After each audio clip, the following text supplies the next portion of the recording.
దేవుడు మానవుని సృజిస్తే మానవుడేమో పాపాన్ని సృజించాడు.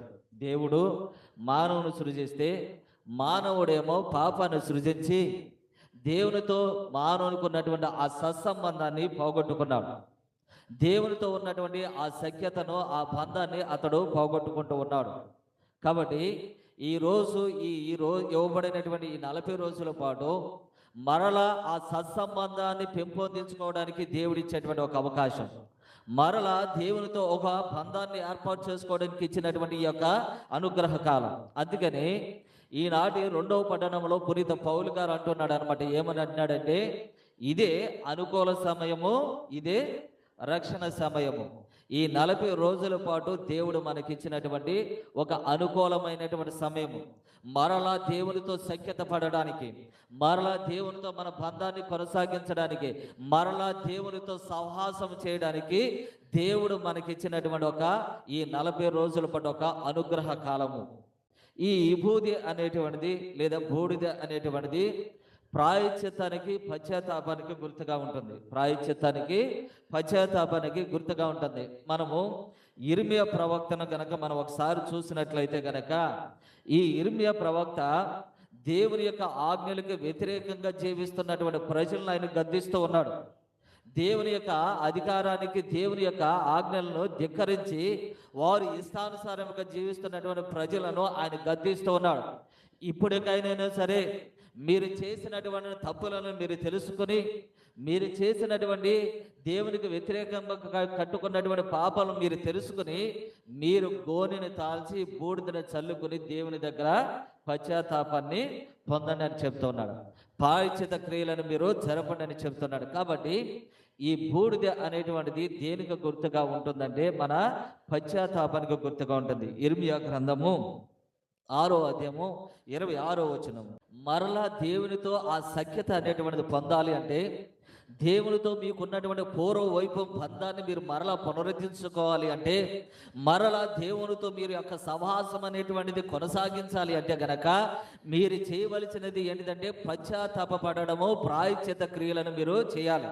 అందుకు మీరు ఏం చేయాలి? ఇదిగో మీకున్నటువంటి ఈ గోనె పట్టాను ధరించి ఈ బూడిదను చల్లుకుని దానికి నిదర్శనగా, అయ్యా మేము పశ్చాత్తాపడుతున్నాము అనేటువంటి నిదర్శనంగా ఉన్నటువంటి ఈ ప్రాయశ్చిత్త క్రియలను మీరు చేయండి అని చెప్తున్నాడు. అయితే మొదటి పట్టణానికి వచ్చేతే గనక అక్కడ మరలా దేవుడు ఒక మాట చెప్తున్నాడు అనమాట.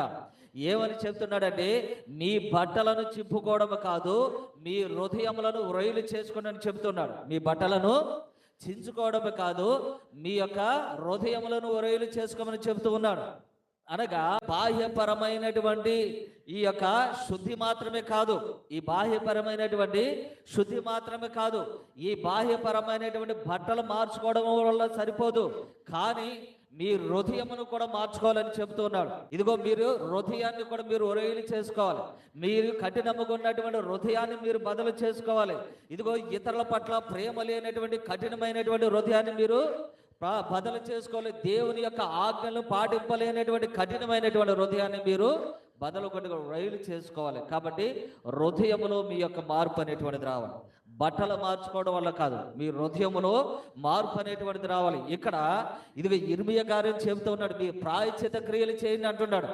ఈ ప్రాయశ్చిత్త క్రియలు ఈ మొదటి పట్టణానికి వచ్చేసరికి ఈ ప్రాయశ్చిత్త క్రియలు ఎలా ఉండాలంటే బాహ్యపరమైనటువంటిది కాదు, అంతరాత్మకు సంబంధించినటువంటి, ఆత్మకు సంబంధించినటువంటిగా ఉండాలని ఆయన తెలియపరుస్తున్నాడు. కాబట్టి ఈ యొక్క పశ్చాత్తాపం అనేటువంటిది అంటే దేవుని దగ్గరికి చేరడానికి ఒక మార్గం చూపించేటువంటిది. ఈ పశ్చాత్తాప క్రియ అనేటువంటిది ఏంటిదంటే దేవుని దగ్గరికి చేరడానికి ఒక మార్గాన్ని చూపించేటువంటిది. తప్పిపోయినటువంటి కుమారుడు తన తండ్రి దగ్గరికి చేరడానికి ప్రధానమైనటువంటి కారణం ఏంటిదంటే పశ్చాత్తాప పడడం. దేవుని దగ్గర, అదేవిధంగా తన తండ్రి దగ్గర చేసినటువంటి పాపాన్ని ఆయన తెలుసుకుని, అయ్యో నేను దేవునికి, నా తండ్రికి నేను వ్యతిరేకంగా పాపము కట్టుకున్నానని పశ్చాత్తాపపడాడు. కాబట్టి మరలా తన తండ్రిని దగ్గరికి చేరడానికి ఒక అవకాశం అనేటువంటిది వచ్చింది. అదే విధముగా ఈరోజు మనం దేవునికి మనకి మధ్య ఏర్పడినటువంటి, మన పాపముల చేత ఏర్పడినటువంటి గోడను బదలగొట్టుకోవడానికి, అదే విధముగా కఠినమైనటువంటి మన హృదయాలు రైలు చేసుకోవడానికి, మరలా దేవునితో సఖ్యత పొందడానికి ఏం చేస్తున్నంటే దేవుడు మనకి ఈ యొక్క అవకాశాన్ని ఇస్తున్నాడు. ఇదే పశ్చాత్తాపం, ఇదే పశ్చాత్తాపం. మరలా దానియేలు గారు కూడా చెప్తున్నటువంటి మాట ఏమిటంటే, దానియేలు గారు ఏం చేస్తున్నాడు, ఆయన ఈ ప్రజలందరూ కూడా మరలా పాపము కట్టుకుంటున్నప్పుడు, దేవునికి వ్యతిరేకంగా పాపం కట్టుకుంటున్నప్పుడు, దేవుడు ఇచ్చినటువంటి ఆజ్ఞలకు వ్యతిరేకంగా పాపం కట్టుకుంటున్నప్పుడు ఆ ప్రజలను గద్దిస్తూనే ఒక ప్రవక్తగా ఆయన చేస్తున్నటువంటి పని ఏంటంటే, తన ప్రజల కోసం ఆయనే గోనెను తాల్చి బూడిద చల్లుకుని ప్రార్థనలో వారి కొరకు ఆయన ప్రార్థన చేస్తూ ఉన్నాడు. కాబట్టి ఈ బూడిద అనేటువంటిది, ఈ విభూది అనేటువంటి దేనికి సూచికగా ఉంటుందంటే మన పశ్చాత్తాపానికి సూచికగా ఉంటుంది. ఈ ఇశ్రాయేలు ప్రజలు చేసినటువంటి పాపం నిమిత్తము దానియేలు ప్రవక్త చేస్తున్నటువంటిది ఏంటంటే, మరలా మీ యొక్క సంబంధం అనేటువంటి దేవునితో సఖ్యపడాలని, మరలా మీ సంబంధం అనేటువంటి దేవునితో కొనసాగాలని, మరలా దేవుని వైపు మీరు తిరుగు రావాలని, ఆ విధముగా మీరు అందరూ కూడా దేవునితో సఖ్యత కలిగి ఉండాలని నేను ఏం చేస్తూ ఉన్నానంటే, ఇదిగో ఈ గోరి పట్ట తాళచి బూడిద చల్లుకుని మీ కొరకు నేను ప్రార్థన చేస్తున్నాను. ఇంకా యోనా ప్రవక్త కూడా ఏం చేస్తున్నాడంటే, నినివే ప్రజలకు ఆయన బోధిస్తూ ఉన్నాడు. అయ్యా, మీరు దేవునికి వ్యతిరేకంగా పాపం కట్టుకుంటున్నారు, దేవుని యొక్క దయ లేకుండా మీరు జీవిస్తూ ఉన్నారు, మీ ఇష్టానుసారంగా మీరు జీవిస్తూ ఉన్నారు, దేవుడు చేసినటువంటి ఆజ్ఞలు మీరు విస్మరించి మీ ఇష్టానుసారంగా మీరు జీవిస్తూ ఉన్నారు. కాబట్టి దేవునితో మరలా మీరు సఖ్యత పొందాలంటే, దేవునితో మీరు మరలా కొనసాగాలంటే, దేవునితో మీ సంబంధం అనేటువంటి మరలా బలపడాలంటే మీరు ఏం చేయాలి? పశ్చాత్తాపడాలి. మీరు పశ్చాత్తాపడాలి, ప్రాయశ్చిత్త చేయాలి.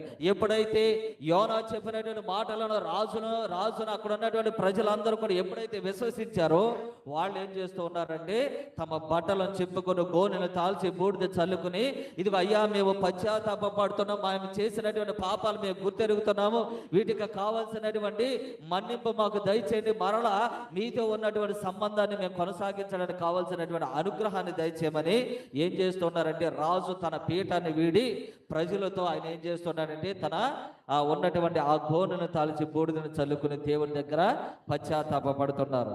ఈ రోజు దేవుడు కూడా ఒక అవకాశం అనేటువంటిది ఇస్తున్నాడు.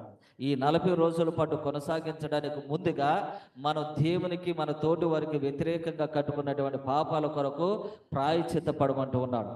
మనం ఎప్పుడైతే ఒక గురువు మన నుదుటి మీద ఈ విభూతితో సిలువు గుర్తు వేస్తూ ఉన్నాడో, ఆ సిలువు గుర్తు ద్వారా మనం ఒక గుర్తు అనేటువంటిది, ఒక ఆలోచన అనేటువంటిది చేయాలి. ఏంటిది అది అంటే, ఈ బూడిద ద్వారా నేను ఎక్కడి నుంచి అయితే మట్టి నుంచి వచ్చానో మరలా నేను మట్టి అయిపోయేటువంటి